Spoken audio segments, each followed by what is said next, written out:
Kautilya is an important thinker of the Indian political thought.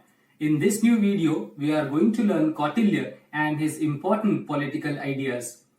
Kautilya existed in 4th century BC. Kautilya was a contemporary of Alexander the Great. It was Kautilya who was the advisor to the Chandragupta Maurya, the founder of the Mauryan Empire. It was the prudent counsels and the advice of the Kautilya which helped the Chandragupta Maurya to establish the majestic empire of the Mauryas. Kautilya studied and also taught at the famous Taxila University, which was an important center of the learning in the ancient India. Before we study Kautilya and his important ideas, just have a look at this map of the Mauryan Empire. The sheer geographical extent of the Mauryan Empire is seen in this map. The Mauryan Empire existed from the Afghanistan in the west to the Bangladesh in the east. This shows the power and the majesty of the Mauryan Empire. And the chief architect behind this creation of the empire was none other than Kautilya. It was the counsel prudence and the advice of the Kautilya rendered to the Chandragupta which helped the Chandragupta Maurya to establish this majestic empire. It is for this reason that we study the Arthashastra and the ideas of Kautilya. The ideas of Kautilya not only helped the Chandragupta Maurya to establish the great kingdom of the Mauryas, but the ideas of Kautilya remain significant even in the contemporary time. Kautilya has compiled all his ideas in his work, the Arthashastra. Artha, in the literal sense of the term, means material wealth, and Shastra means science. So Arthashastra is the science of acquisition of material wealth. Arthashastra predominantly talks about three subjects, that is the statecraft, economy and society. The Arthashastra is a very voluminous and a very detailed document which consists of 15 chapters.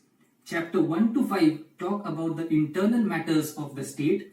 Chapter 6 to 13 talk about the external matters of the state, and chapter 14 and 15 contain miscellaneous matters. Overall, Arthashastra talks about 33 departments of the state. The chapter 6 of the Arthashastra talks about the two objectives, that is the Siddhi or the success and Sukha, which means happiness. The methodology adopted by Kautilya in writing the Arthashastra is synthetic and deductive, that is, it goes from general to particular. The methodology is also realist and it is based on observations and facts. So in a way we can say that the method adopted by Kautilya in writing the Arthashastra is very realistic. It is based on empirical evidences, and the most important thing is that it is this worldly.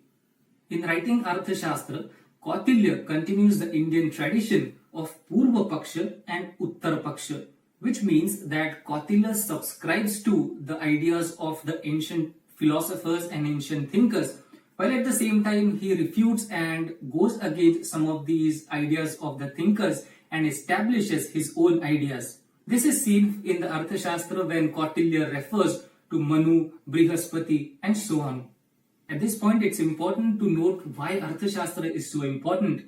What sets apart Arthashastra is that in the pre-Arthashastra times or in the pre-Arthashastra documents, the king was supposed to obey the Varnashrama system. It was the king who was supposed to make sure that the Varnashrama, which was already created by society, is continued and upheld.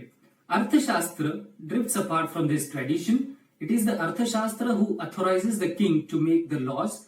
Not only does the Arthashastra authorize the king to make laws, it also specifies that in case of the conflict between the dharma and the laws of the king, the latter shall prevail. Now let us have a look at the objective facts related to the Arthashastra. Arthashastra belongs to the Dandashastra or the Niti Shastra.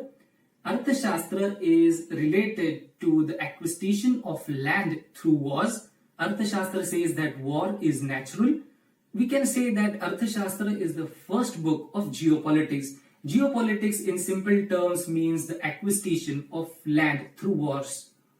Now, as per the Indian philosophy, there are four objectives or the four goals of the human life. These are Dharma, Artha, Kama and Moksha. According to Arthashastra, Artha is the most important Purushartha or the most important goal of the human life. The reason is that if a person acquires Artha, then rest of the three Purusharthas can be easily achieved. This is what Kautilya mentions in the Arthashastra. Sukhasya moolam dharma. At the root of happiness is dharma or righteousness. Dharmasya moolam artha. At the root of dharma is artha or money. Arthasya moolam rajya. At the root of money is state. In this way, Arthashastra establishes the relationship between Sukha, Dharma, Artha and Rajya. In Arthashastra, Kautilya talks about three types of powers, that is Utsaha Shakti, that is the courage of the king. According to Kautilya, the king must be brave, he must have valor.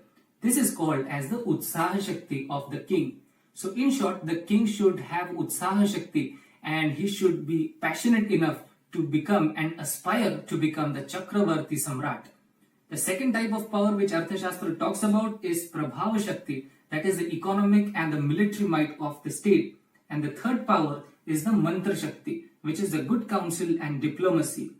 Mantra Shakti refers to the counsel prudence rendered by the Amatyas or ministers to the Swami or the king.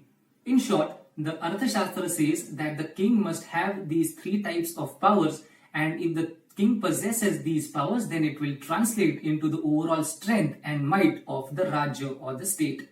So this is just a brief overview on the Arthashastra. In the next video, we'll continue with the concept of the Saptanga theory given by the Kautilya. Also, do not forget to like and subscribe to our channel. It is a simple act of subscription which motivates me to make videos for you. So hope you've enjoyed the video. Thank you so much.